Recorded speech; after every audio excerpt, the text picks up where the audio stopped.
When your kid gets in trouble, what do? Some kids burst into tears. Some kids go completely silent. And some kids actually fight back. Same love, same parents, totally different reactions. And here's the thing, why does one child say sorry the moment they're scolded, while another crosses their arms and won't budge, or worse, starts arguing back? Today, we're going to find out. Because this isn't just a personality difference. There's something much deeper going on inside your child's brain. And once you understand it, everything changes. Not just how you discipline your kids, but how you actually connect with them. So let me ask you something first. When you were a kid and you got in trouble, what did you do? Did you cry? Did you shut down? Did you talk back? And if you're a parent right now, think about your own child. Have you ever felt that gut punch frustration? When your kid refuses to admit they did something wrong? Or when they completely fall apart, and no matter what you say, they just can't hear you? You've probably thought, why is this so hard? Why won't they just listen? Here's what I want you to know. It's not stubbornness. It's not bad character. It's not even bad parenting. It's your child's brain doing exactly what it was built to do. When a child feels threatened, their brain activates a survival system. And depending on how that system is wired, the reaction looks completely different. Now let's start with the kid who seems to handle it well. You know the one. They might cry a little, but they nod along. They say sorry pretty quickly. They seem to take it in stride.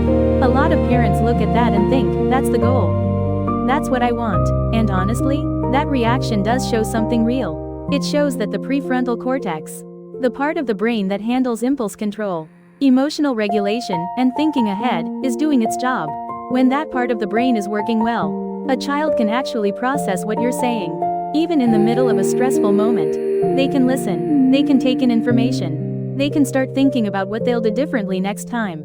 That's not nothing. That's actually pretty impressive for a young brain. But here's where it gets complicated. A lot of kids who seem to handle correction really well are actually running on anxiety. Think about that for a second. When they get in trouble, a fear kicks in. Not just, I did something wrong. More like, am I going to lose their love? Are they going to leave me? Am I not good enough? And the fastest way to make that fear stop? Say sorry. Agree with everything. Smooth it over as fast as possible. So what looks like reflection might actually be relief-seeking. What looks like maturity might actually be a really effective coping strategy. That's not to say these kids are being fake. They're not. But there's a difference between genuinely processing a mistake and just trying to survive an uncomfortable moment. And if a child spends years learning that compliance is the fastest way to feel safe, they can grow up struggling to know what they actually feel. And even more, struggling to say it out loud. Now let's talk about the kid who seems to shut down. Or the kid who blows up. These are the kids that tend to really push a parent's buttons. Because from the outside, it looks like they're not listening. They don't care, they're being deliberately difficult. But what's actually happening inside that child is completely different. When these kids feel threatened, a part of the brain called the amygdala fires hard. The amygdala is basically your brain's alarm system. It's the part that screams, danger, before you're thinking. Brain even has a chance to catch up. And when that alarm goes off loudly enough, it actually hijacks the prefrontal cortex. The thinking brain goes temporarily offline. So the child isn't choosing to be difficult. Their brain has already made the choice for them. And when that happens, the brain kicks into one of three automatic survival modes: fight, flight, or freeze. The kid who talks back, argues, or starts pointing out everything you did wrong. That's fight mode. Their brain made a split-second calculation. The best defense is a good offense. So they push back, hard. And yes, it can feel incredibly disrespectful in the moment.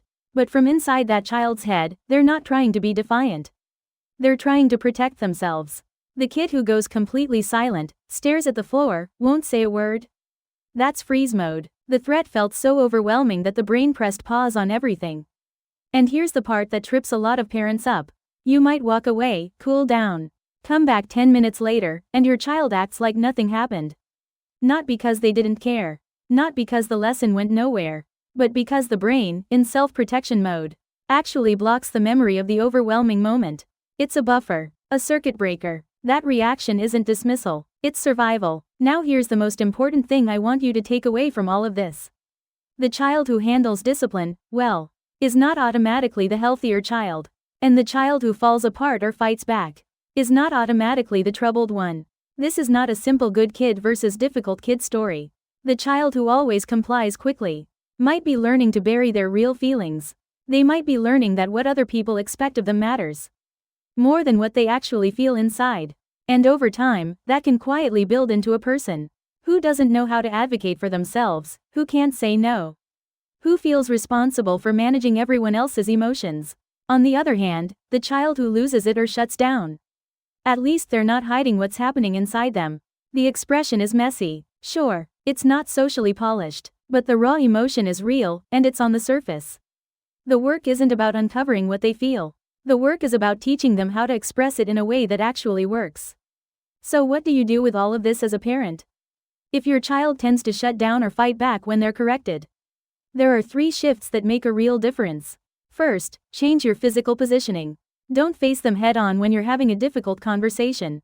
Sit beside them, sit at an angle, look in the same direction instead of directly at each other.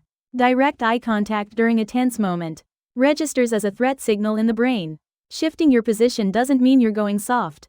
It means you're working with their nervous system instead of against it. Second, keep it short. 1 issue at a time. 30 seconds, maybe a minute. That's your window. The longer the lecture, the more the brain overloads and shuts down. Less is genuinely more here. Third, give them time to come back to themselves. After a hard moment, don't push for an immediate conversation, apology, or resolution. Let the nervous system settle. When a child is still in survival mode, they literally cannot access the thinking brain. You have to wait for the alarm to quiet down before any real learning can happen. Now, if your child is the one who tends to comply quickly and move on, your job looks a little different. Watch for what's underneath the compliance. Ask yourself, is my child agreeing because they understand? Or because they're scared? Give them permission to disagree with you sometimes. Encourage them to say, I don't think that's fair, or I see it differently. Because a child who only knows how to say yes is not building confidence. They're building a habit of disappearing. Real self-direction grows when a child learns that it's safe to have a different opinion, even with the people they love the most. Here's the bottom line. How your child reacts in the moment they're being corrected is not a report card on who they are. It's a window into how their brain learned to stay safe. And the goal of discipline was never really about getting an immediate apology or a perfectly obedient reaction. The real goal is this. After the hard moment is over, does your child feel closer to you or farther away? Do they trust that the relationship survived? And are they slowly building the courage to look at their own behavior honestly, without falling apart or shutting down? That's what real growth looks like. Not compliance in the moment.